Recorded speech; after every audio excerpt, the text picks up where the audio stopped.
for example, that post that you made the other day about I was confused by that because it was something to do with the PRCA website and podcasting, right? Or something like that. It was actually indirectly, intentionally confusing. My good buddy Josh Wilson, shout out to J-Dub down in Arizona, rodeo guy. He was a team roper. And he's also a really quick creative with stuff on the phone.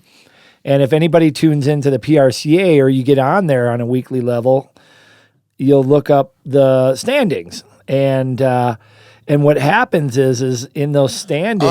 For like the rodeo cowboys, like the best saddle bronc Derek rider. just pulled it up here. So you've got the standings there. That's all around world leader. So to be an all around, you have to compete in at least two events. Naturally, Shad's back up there. He's the best. He's awesome, man. But so that's what that page looks like, okay, for all around. But if you page up, Derek, if you would for me, and click, see where it says all around, there's a drop down right there. But if you go to, say, bareback or bull riding right there, go to bareback. So you'll see probably Rocker Steiner, number one.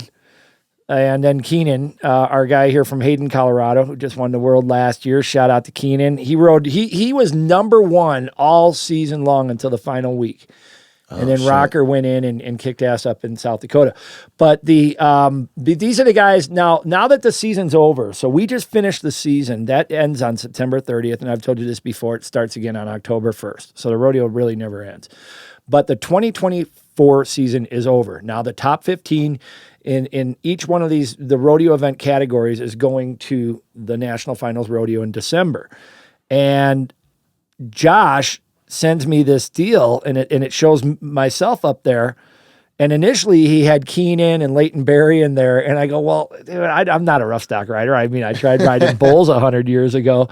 And he goes, well, hang on, let me work on that. And then he sent back the one that, Derek, you might have it up on there. It's somewhere on, I think, my Instagram page. But the deal is it was one of those deals where it showed that similar page. So if you're at it's right there. Yep. So if you're looking for the end of the season or whatever, and he puts this fictitious deal up, Michael Pintar, War Podcast on-air leader, 1.3 million cast in 2024, followed by Dale Brisby, much less Joe Rogan, the number one listened to podcast in the world. And then he takes, because he knows he's met, JW's met Click before. Click is going back to his, I want to say, third or fourth NFR in a row now. He was back-to-back PRCA photographer of the year. This guy is phenomenal. I've had the privilege of shooting with him over the years. I even think I went to one of his, I went to one of his schools, and I told myself I was going to be the first guy to go to one of his schools and come out and be a PRCA card holder after that. And I did. I stuck to it. But the funny part is if you look, Click's only got 13,000. I mean, this guy kicks my ass in photography. So we just put it up there as a joke. And then I kind of forgot about it. But you guys he fucks with you too, right? Oh, he does all the time. Yeah. Like putting stickers on your truck at whatever, Cheyenne. Right? Yeah. Two Cheyennes ago, he goes and sticks Click has his logo. It's become his trademark, his MO. And 2 weeks after Cheyenne, I didn't even know it. He went up to the bumper of my truck where I've got this Instagram thing and that little camera in there, and that little sticker fits perfectly right in that little camera part of my Instagram, and it's still on my truck. So shout out to Click. But the point is, this was it was a joke. And so the deal is that I kind of forgot about it. And then even some local people go, my God, I did not know you're like that popular.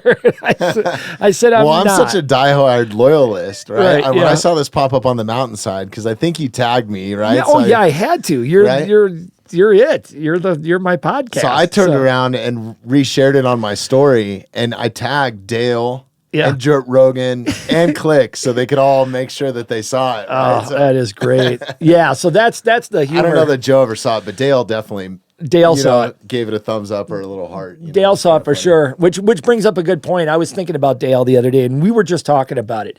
What podcasts can do, and Dale's his world, his market, his brand stretches well outside of the podcast world. Otherwise, in fact, he had a brand before he even was doing the podcast. But I wanted to ask him, and maybe you can help me with this, but how do people like that stay relevant?